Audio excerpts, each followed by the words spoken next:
الرحمن الرحیم۔ السلام علیکم بہن بھائیوں، بیٹے اور بیٹیوں، ویلکم ٹو مائی چینل۔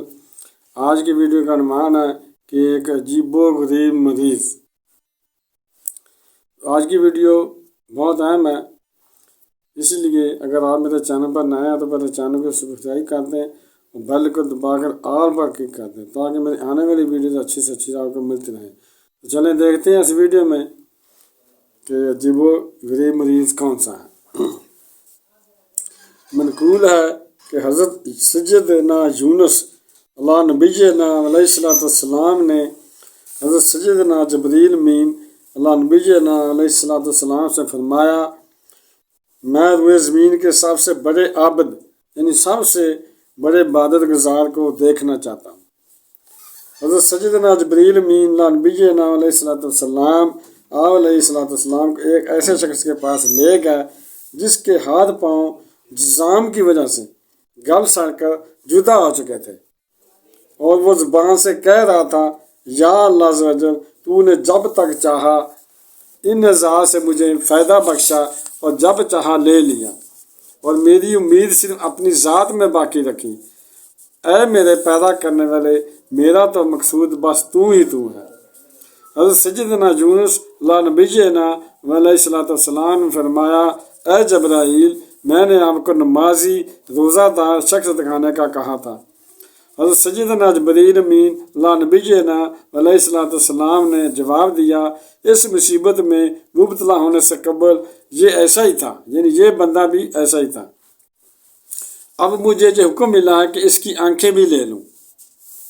چنانچہ حضرت سیدنا جبریل امین اللہ نبینا علیہ السلام نے اشارہ کیا اور اس کی آنکھیں نکل پڑی، یعنی آنکھیں نکل کے اس کے جسم سے باہر آ گئی۔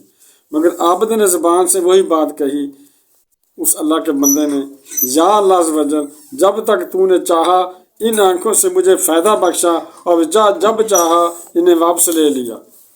اے خالق عز و جل، میری امید کا صرف اپنی ذات کو رکھا، میرا تو مقصود بس تو ہی تو ہے۔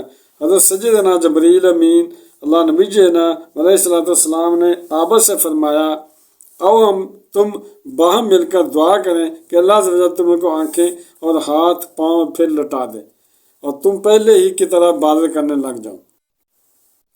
عابد نے کہا، ہرگز نہیں۔ حضرت سیدنا جبریل امین اللہ نبینا علیہ السلام نے فرمایا، آخر کیوں نہیں؟ عابد نے جواب دیا، جب میرے رب عز و جل کی رضا اسی میں ہے تو مجھے صحت نہیں چاہیے۔ حضرت سیدنا یونس اللہ نبینا علیہ السلام نے فرمایا، واقعی میں نے کسی کو اور کو اس سے بڑھ کر عابد نہیں دیکھا۔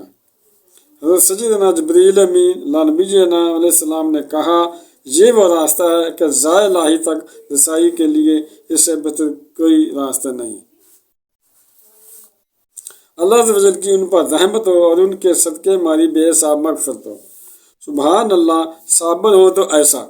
آخر کون سی مصیبت ایسی تھی جو ان بزرگ رحمۃ اللہ تعالیٰ کے وجود میں نہ تھی، حتیٰ کہ آنکھوں کے چراغ بھی بجھا دیے گئے، مگر ان کے صبر و استقلال میں ذرہ برابر فرق نہ آیا۔ وہ برضائے الہی کی اس عظیم منزل پر فائز تھے کہ اللہ عز و جل سے شفاعت طلب کرنے کے لیے بھی تیار نہیں تھے کہ جب اللہ عز و جل نے بیمار کرنا منظور فرمایا ہے تو تندرستی نہیں چاہیے، یعنی کہ جس طرح پنجابی میں کہتے ہیں کہ میرے دکھ وچ سونا راضی تو میں سکھنو چلے پاواں ہوں۔ سبحان اللہ، یہ انہی کا حصہ تھا۔ ایسے آل اللہ کا مقولہ ہے، نحنو نفرح بالبلائی بالبلا کما یفرح اہل الدنیا بالنعم، یعنی ہم بلاؤں اور مصیبتوں کے ملنے پر ایسے ہی خوش ہوتے ہیں جیسے اہل دنیا ندیمتیں ہاتھ آنے پر خوش ہوتے ہیں۔ یاد رہے، مصیبت بسا اوقات مومن کے حق میں رحمت ہوا کرتی ہے اور صبر کر کے عظیم اجر کمانے اور بے حساب جنت میں جانے کا موقع فراہم کرتی ہے۔ چنانچہ حضرت سیدنا ابن عباس رضی اللہ عنہ فرماتے ہیں کہ رسول اکرم نور مجدد صلی اللہ علیہ وسلم نے ارشاد فرمایا، جس کے مال یا جان میں مصیبت آئی پھر اس نے اسے پوشیدہ رکھا اور لوگوں پہ ظاہر نہ کیا تو اللہ عز و جل پر حق ہے کہ اس کی مغفرت فرما دے۔ ایک روایت میں ہے کہ مسلمان کو مرض، پریشانی، رنج، اذیت اور غم میں سے جو بھی مصیبت پہنچتی ہے، یہاں تک کہ کانٹا بھی چبھتا ہے، تو اللہ عز و جل اسے اس کے گناہوں کا کفارہ بنا دیتا ہے۔ صلو علی حبیب صلی اللہ تعالیٰ علی محمد۔